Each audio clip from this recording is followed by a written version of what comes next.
ٹونے کے حوالے سے ایک بھائی نے ہم سے سوال پوچھا ہے، اور یہ مرض مولانا آج کل عام ہے۔ گھروں کے اندر اتفاق سے اگر کاروبار کے اندر مندہ پڑ گیا، کوئی گھر کا بندہ بیمار ہو گیا یا کوئی اور پریشانی لاحق ہوگی، تو پہلا سوال ذہن کے اندر آتا ہے کہ کسی نے کوئی جادو یا ٹونا یا کوئی کالا علم یا کچھ ایسا کام نہ کیا ہو کہ جس کی بنا پر یہ مصیبت آئی ہے۔ اس حوالے سے ایک بھائی نے بڑا دردمندانہ سوال پوچھا ہے کہ اگر کوئی مخالف جادو وغیرہ کر رہا ہو یا کروا رہا ہو اور تنگ کر رہا ہو تو اس کا کیا علاج ہے؟ اللہ نے قرآن مجید میں بنی اسرائیل کی تاریخ بیان کی ہے، اس میں جادو کا بھی ذکر آیا، بابل میں ہاروت اور ماروت کا واقعہ بھی بیان کیا۔ تو یہی بتانے کے لیے ہمیں یہ ساری سٹوری سنائی گئی کہ جب امتوں کو زوال آ جاتا ہے نا، ان کی اخلاقی حالت تباہ ہو جاتی ہے، عقیدے خراب ہو جاتے ہیں، تو گنڈے ٹونے تعویذ ٹوٹکے جادو یہی زور پکڑ جاتے ہیں۔ ان میں بھی یہی تھا، سورہ بقرہ میں شروع وہی کام ہے اب ہم میں کہ لوگ جادو کرتے کراتے ہیں۔ یہ تو واقعی حقیقت ہے کہ جادو ہے، ایسے ہی جیسے زہر اللہ نے پیدا کیا ہے، کرنا حرام ہے مگر ہے تو صحیح، آزمائش کے لیے اللہ نے ہر طرح کی چیزیں بنائی،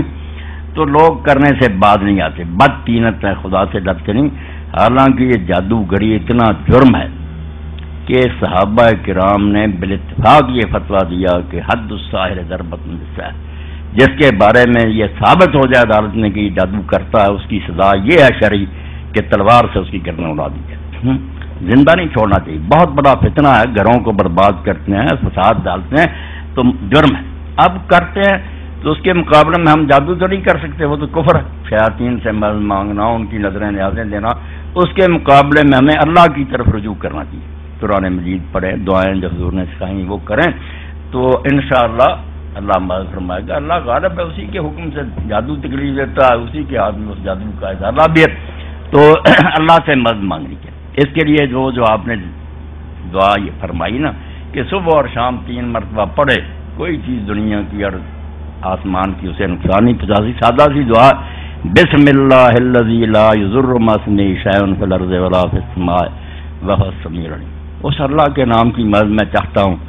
جس کے ہوتے ہوئے نہ زمین کی کوئی شے نقصان پہنچا سکتی نہ آسمان کی، وہ سمیع العلیم، اور وہ دعائیں سننے والا ہے اور ہمارے حالات کو جاننے والا۔ یہ 3 مرتبہ یہ اس کو صبح شام آپ پڑھیں، انشاءاللہ جادو ہو یا کوئی بھی انسان بھی سازش کر رہا ہوگا، اللہ مہربانی سے بیماریوں سے بھی بچاؤ رہے گا۔ بسم اللہ الذی لا یضر مع اسمہ شیء فی الارض ولا فی السماء وهو السمیع العلیم، یہ یاد کر لیں، بالکل اللہ مدد فرمائے۔ مولانا ہمارے شہر کے در و دیوار